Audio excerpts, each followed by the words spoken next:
బ్రాహ్మణుడు ఒక మేకని తీసుకెళ్తుంటే ఇది కుక్క ఇది కుక్క కుక్క వదిలిపెట్టానంటే కాదండి ఇది మేక కదా, కాదండి కుక్క, కాదండి కుక్క అని అంటే చాలాసార్లు కుక్క కుక్క అంటే డౌట్ వచ్చేసి ఆ బ్రాహ్మడు ఆ కుక్కను వదిలేసేసి ఆ మేకను వదిలిపోయాడంట. తర్వాత దొంగలు దాన్ని వండుకొని తినేశారు. అలాగే పోసానికి కోపం, పోసానికి కోపం, పోసానికి కోపం అంటే నా పెద్ద డౌట్ వస్తుంది, ఎప్పుడు నా కోపం వచ్చింది? చివరికి అందరు కలిపి నన్ను మెంటల్ హాస్పిటల్ పంపిస్తారేమో. పోసానికి కోపం. నేను ఇండస్ట్రీకి వచ్చి మీసాలు రాకముందు వచ్చా.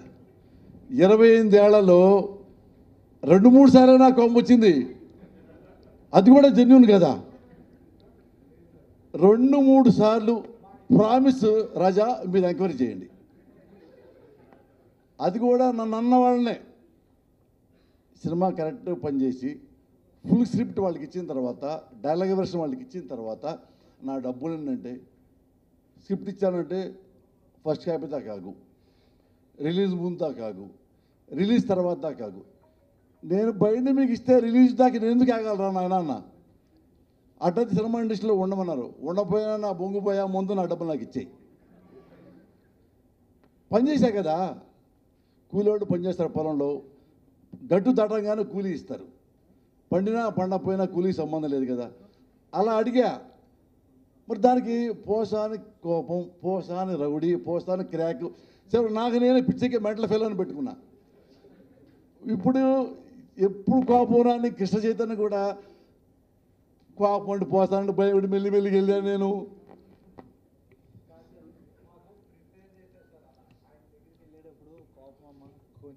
జాగ్రత్తగా వెళ్ళు, ఆయన కోపం ఎక్కువ, కోపం ఇంకా నా పెళ్లి కాక ముందు మా ఆవిడింటి చచ్చన చేసుకునేది కదా నన్ను. నేను చాలా దొంగచాటుగా సాంప్రదాయంగా పెళ్లి చేసుకున్నా. ఇది రిజిస్టర్ మ్యారేజ్, కంప్లీట్ మ్యారేజ్. ఇది కనుక మామూలుగా సినిమా అంటే వచ్చిన తర్వాత నా పెళ్ళి అంట పెళ్లి చూపులకి వెళ్తున్నానంటే చెప్తే డెఫినెట్గా మా ఆవిడ చెప్పేవాళ్ళు, వీడి కోపం వీడికి మెంటలు, వీడి కోపం వీడి మెంటలు. ఆమె లక్కీ పెళ్ళి అయింది నాకు.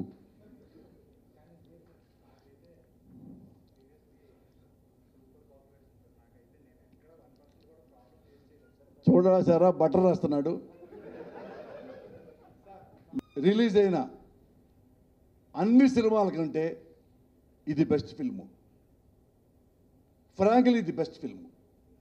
కథ పరంగా, డైలాగ్ పరంగా, డైరెక్షన్ పరంగా, ఆర్టిస్టులు సెలక్షన్ పరంగా, ఫిల్మ్ నాటక పరంగా ఏ విధంగా చూసినా ఈ మధ్య అన్ని సినిమాల కంటే ఇది బెస్ట్ ఫిల్ము.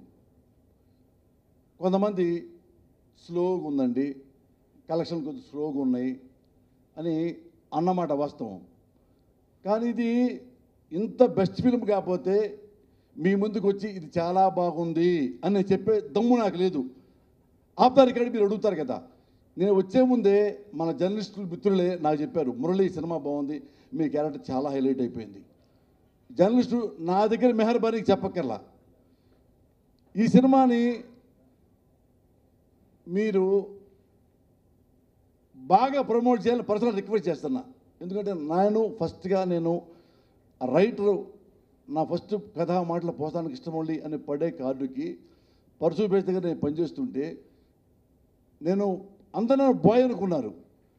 ఆ కథా మాటలు వీడు రాస్తున్నాడు అనగానే మీడియా వాళ్ళు నన్నెంత కమ్ముకున్నారంటే, ఎంత నాకు హెల్ప్ చేశారంటే, half page minimum half page పెద్ద రైటర్ లాగా, ఏదైనా పెద్ద షేక్స్పియర్ లాగా అర పేజీ నా గురించి, నా బయోడేటా, నా పుట్టిన ఊరు, నా పుట్టిన తేదీ అక్కడి నుంచి మొత్తం రాసి నాకెంతో అయితే నిజంగా పోసాన్ని మంచి రైటరా ఏమో అని ఈ ఆర్టికల్స్ చూసి నాకు సినిమాలు వచ్చినాయి.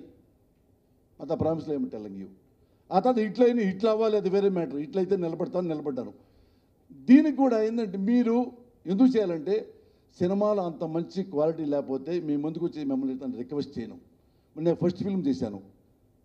కథ, మాటలు, ఆటలు, పాటలు, పోరాట దర్శకత్వం, శ్రావణ మాసం నేను ఫస్ట్ డైరెక్టర్ని. నా జీవితం వెలుగుతున్న దీపం అయితే మా పెద్దమోయ ప్రమిది, ఒత్తు నాగబాబమోయ, చమర కళ్యాణమోయ. కానీ ఆ దీపం ఆరిపోకుండా ఏమీ ఆశించకుండా కాపాడి